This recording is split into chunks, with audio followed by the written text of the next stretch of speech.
जय भोलेनाथ दोस्तों, स्वागत है आप सभी का हमारे इस चैनल शास्त्र गुरु वाइस पर। दोस्तों, जय भोलेनाथ। भोलेनाथ की कृपा आप और आपके पूरे परिवार पर सदैव बनी रहे। दोस्तों, आज की इस खास वीडियो में जानेंगे कि आखिर मुख्य द्वार पर जल छिड़कने का समय क्या होता है और सही विधि क्या होती है। किस समय हमें जल छिड़कना चाहिए मुख्य द्वार पर? क्या मुख्य द्वार पर जल छिड़कने के लिए स्नान करना जरूरी है या बिना स्नान किए भी मुख्य द्वार पर जल का छिड़काव किया जा सकता है? झाड़ू लगाने से पहले या फिर झाड़ू लगाने के पश्चात जल छिड़कना चाहिए? और एक और प्रश्न आया है कि क्या पीरियड्स में हम अपने घर के मुख्य द्वार पर जल का छिड़काव कर सकते हैं या मुख्य द्वार पर दीपदान कर सकते हैं? और जल से ही जुड़ा हुआ एक और प्रश्न है आपका कि मंदिर में जो प्रतिदिन हम एक जल रखते हैं, उस जल का हमें क्या करना चाहिए, किस प्रकार प्रयोग करना चाहिए? क्या हम उसे खाने में प्रयोग कर सकते हैं या फिर हम किसी पौधे में डाल सकते हैं? उस जल का उपयोग किस प्रकार से होना चाहिए? और मुख्य द्वार पर जल छिड़कने से संबंधित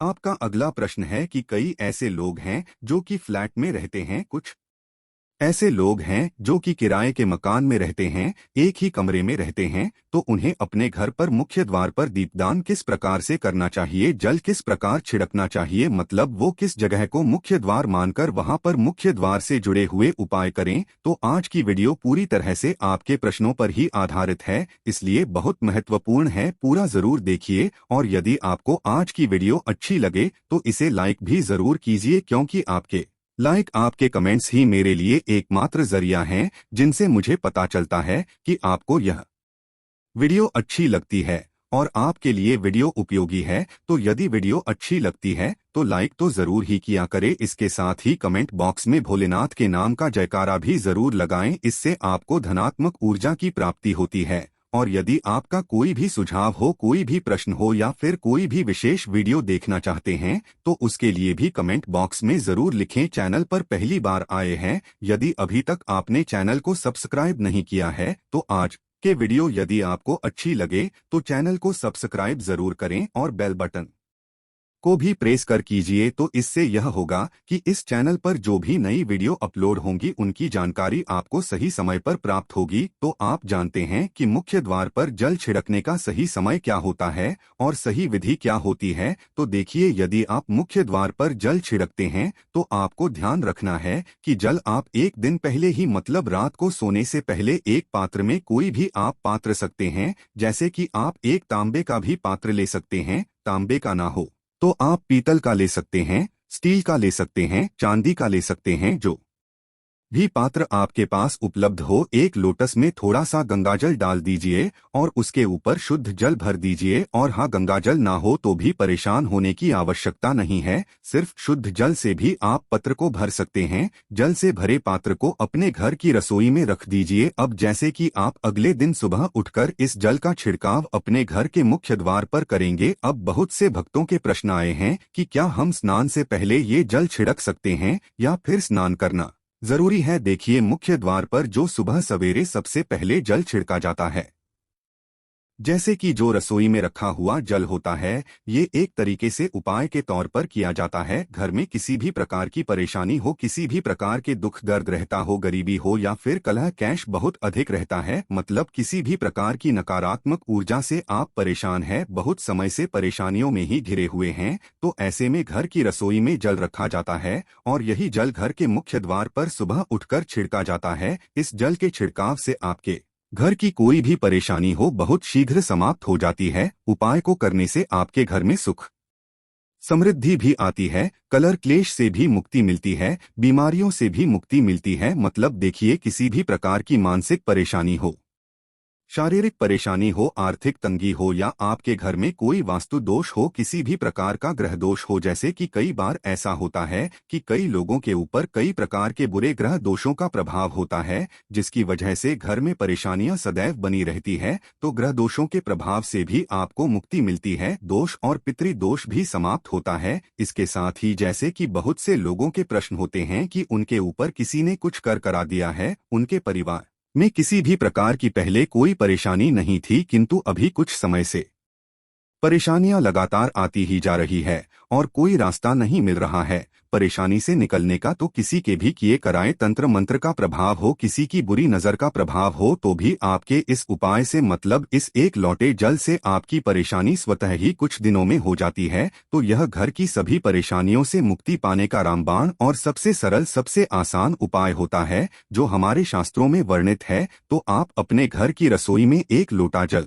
रखें रात में भरकर और प्रातःकाल जल्दी उठकर उसी जल से अपने घर के मुख्य द्वार पर छिड़का कीजिए। अब जैसे कि बहुत से लोगों के प्रश्न आते हैं कि यह जल हमें किस समय अपने घर के मुख्य द्वार पर छिड़कना चाहिए, तो देखिए सुबह सूर्योदय होने से पहले इस जल का छिड़काव आपके घर के मुख्य द्वार पर हो जाना चाहिए। आप चाहे इसके पश्चात आप शुद्ध जल से मतलब किसी भी दूसरे जल से अपने घर के मुख्य द्वार को धोते हैं तो पश्चात में भी धो सकते हैं, कोई समस्या नहीं है। किंतु इस जल का छिड़काव घर के मुख्य द्वार पर सूर्योदय होने से पहले हो जाना चाहिए। और अब जैसे आपका अगला प्रश्न है कि क्या हमें स्नान करके इस जल का छिड़काव अपने घर के मुख्य द्वार पर करना चाहिए या फिर बिना स्नान किए भी कर सकते हैं। ये जो हम जल छिड़कते हैं मतलब ये एक उपाय होता है, तो इसे हम स्नान करने के पश्चात नहीं करते हैं। सुबह जल्दी उठते हैं और उठकर सबसे पहले घर की रसोई में जाएंगे, उसके पश्चात उस जल को लेकर आप घर के मुख्य द्वार पर जाएंगे। मुख्य द्वार खोलकर मतलब मेन गेट खोल दीजिए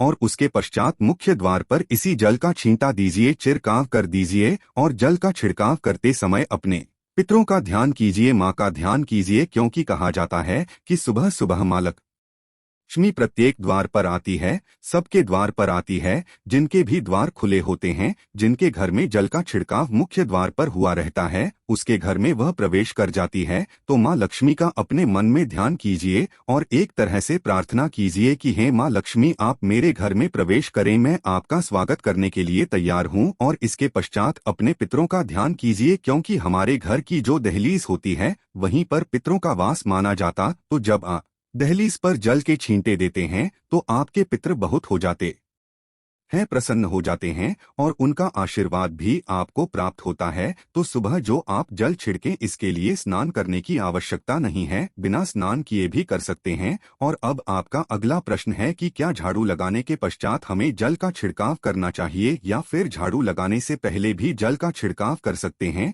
देखिए जैसे मैंने आपको पहले ही बताया, सोकर उठने के पश्चात सबसे पहला कार्य जो आपको करना है वो जल का छिड़काव ही करना है। उसके पश्चात आप झाड़ू लगा सकते हैं, किंतु एक चीज का ध्यान रखिए, जब हम सोकर उठते हैं तो सबसे पहले बिस्तर पर बैठे हुए ही अपने दोनों हथेलियों को जोड़कर और दोनों हथेलियों को सामने से जोड़कर पूरी हथेली को देखा जाता है। उसमें माँ लक्ष्मी का ध्यान किया जाता है, उसके साथ ही पंच देवताओं का ध्यान किया जाता है। देवता कौन कौन से होते हैं? माँ दुर्गा, भगवान शिव, भगवान श्री हरि, विष्णु, गणपति, गजानन और भगवान सूर्य देवता। पंच देवताओं का ध्यान हम अपने हाथों में ही करते हैं, हथेलियों में ही करते हैं। करा करे वास्ते लक्ष्मी करम दे, सरस्वती करमुले तू गोविंदा प्रभाते प्रदर्शन। हम इस मंत्र का उच्चारण आप चाहें तो कर सकते हैं, नहीं करते हैं तो भी कोई बात नहीं। अपने इष्ट देवता का और पंच देवताओं का ध्यान अपनी हथेलियों में कर लीजिए। उसके पश्चात दोनों हाथ जोड़कर सभी देवी देवताओं को प्रणाम किया जाता है और उसके पश्चात अपने हाथ से पृथ्वी का स्पर्श करते हैं, धरती को छूकर प्रणाम करते हैं 2 बार या 3 बार। और उसके पश्चात अपना दाहिना पांव पृथ्वी पर रखते हैं, धरती पर रखते हैं। उसके पश्चात ही बाकी के जो सभी कार्य होंगे वो उसके पश्चात ही किए जाएंगे। जल का छिड़काव आप उसके पश्चात ही करेंगे। सुबह उठने के पश्चात सबसे पहले हथेलियों के दर्शन, धरती को प्रणाम कीजिए, फिर धरती पर पैर रखिए और उसके पश्चात रसोई में जाकर आपको जल लेना है और घर का मुख्य द्वार खोलकर मुख्य द्वार पर जल का छिड़काव करना है माँ लक्ष्मी का और अपने पितरों का ध्यान करना है। उसके पश्चात आप अपने घर में आ जाएंगे और उसके पश्चात जो भी आपके रूटीन वर्क होते हैं मतलब झाड़ू लगाएंगे या फिर आप स्नान करेंगे, ये सभी उसके पश्चात किए जाएंगे। और अब जैसे कि कई लोगों के प्रश्न आते हैं कि जब हम जल का छिड़काव करते हैं क्या उसी समय हम घर के मुख्य द्वार पर झाड़ू लगाकर और पानी डालकर क्या हम मुख्य द्वार की अच्छे से सफाई कर सकते हैं।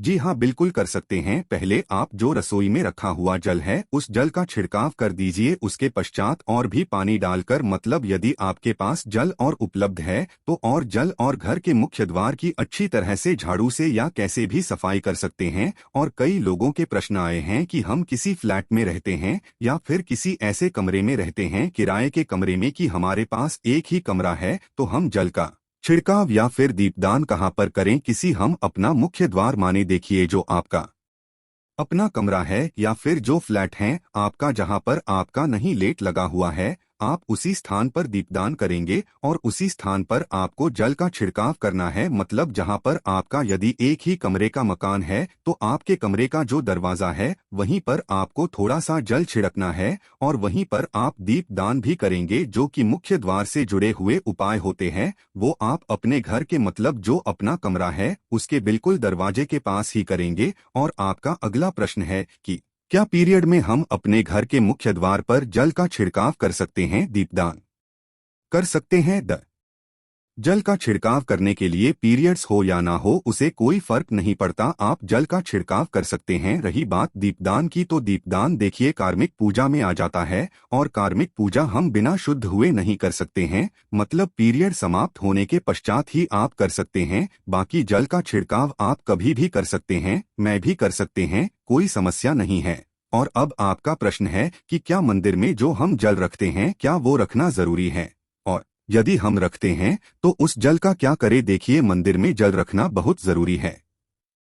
जल एक ऐसी चीज होती है जिसमें सभी प्रकार की जो एनर्जी होती है, तो जो हम पूजा पाठ करते हैं, मंत्रों का जप करते हैं या वहां पर प्रार्थना करते हैं, जो भी हमारे अपने मन की कामना भी कहते हैं से, तो सभी चीजें उस जल में समाहित हो जाती है। इसलिए पूजा करने से पहले घर के मंदिर में एक लोटा जल रखा जाता है और उसके पश्चात दीपदान, मतलब एक दीपक प्रज्वलित कर दिया जाता है। यह अग्नि और जल का एक तरह से बैलेंस भी हो जाता है और इसलिए शास्त्रों के अनुसार घर के मंदिर में एक लोटा जल भी सदैव होना चाहिए और दीपक भी प्रज्वलित करना चाहिए। तो अब इस जल का करना क्या चाहिए। देखिए, हम जल रखते हैं, सुबह की पूजा में रखते हैं, मतलब सुबह जो हम पूजा करते हैं, प्रातःकालीन पूजा, उस समय जल रखा जाता है और वो जल हम अगले दिन उठाते हैं। मतलब जब आप अगले दिन पूजा करने जाते हैं, स्नान इत्यादि करने के पश्चात, तो आप उस जल को उठाते हैं। सबसे पहले तो उस जल का प्रयोग सुन लीजिए, आप अपने घर के सारे कमरों में, मतलब पूरे घर में उस जल का छिड़काव करते हैं। इससे आपके घर का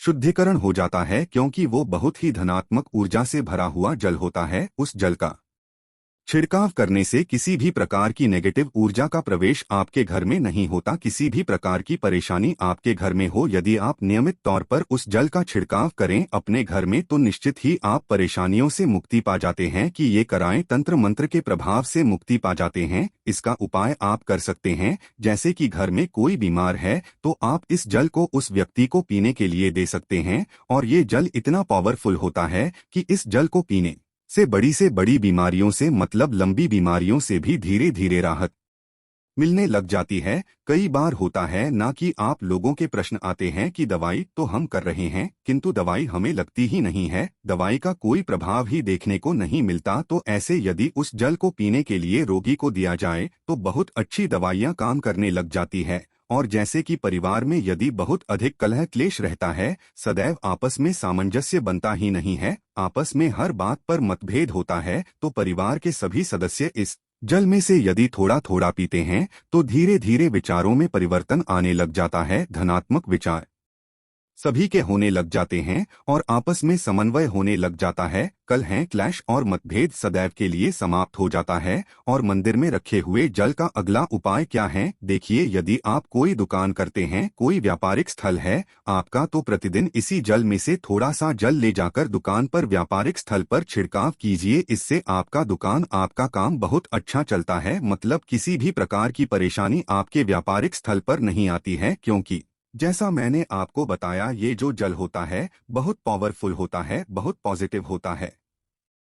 तो इस जल का करने से बहुत सारी परेशानियां स्वतः ही समाप्त हो जाती है। जैसे यदि आपके दुकान पर किसी की नजर लगी है, बहुत से लोगों के प्रश्न आते हैं कि हमारे काम को किसी ने बांध दिया है, मतलब किसी की बुरी नजर ऐसी लग गई है कि पहले तो दुकान बहुत अच्छी चलती थी, अब नहीं चल रही है। तो आप इस उपाय को कर सकते हैं। निश्चित ही बहुत जल्द ही आपको परेशानियों से मुक्ति मिल जाती है और दिन दूनी रात चौगुनी आपके व्यापार में तरक्की होती है।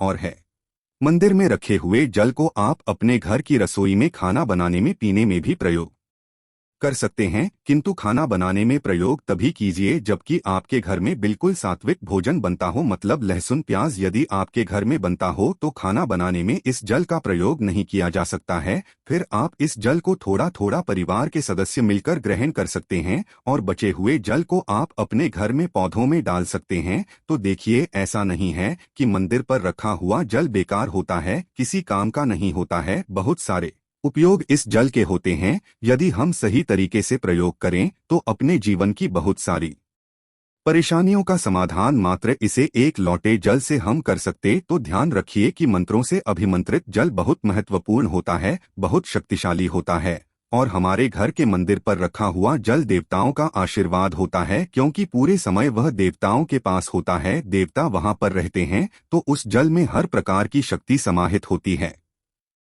जो कि पॉजिटिव शक्तियां होती है। और इस जल का प्रयोग यदि हम सही तरीके से करते हैं, मतलब उसको पीने में करते हैं, खाना बनाने में करते हैं, घर में जल का छिड़काव करने में करते हैं, तो इससे हमारी समस्याओं का समाधान होता है। और यदि कोई भी कार्य नियमित तौर पर मतलब प्रतिदिन किया जाता है तो उसका हमें लाभ प्राप्त होता है। कभी कभी तो निश्चित ही आपको उतना लाभ दिखाई नहीं देगा, किंतु यदि आप नियम बना लेंगे कि हर रोज उसी जल से घर में छिड़काव करना है, घर में प्रत्येक व्यक्ति को थोड़ा थोड़ा पीने के लिए देना है, बचे हुए जल को पौधों में डाल दीजिए, दुकान पर छिड़क दीजिए, अपने घर के व्यापारिक स्थल पर छिड़काव कीजिए, बच्चों की बुक्स एल्स में, अपने घर की तिजोरी में, हर जगह इस जल का छिड़काव कीजिए और नियमित तौर पर कीजिए। चमत्कार आपको निश्चित ही देखने को मिलेगा। इसी प्रकार से जो रसोई में रखा हुआ जल होता है उसका छिड़काव अपने घर के मुख्य द्वार पर कीजिए, तो इसका भी आपको लाभ बहुत ही शीघ्र दिखाई देगा। किंतु इसे अपने रूटीन में शामिल करना होगा, प्रतिदिन नियम से यह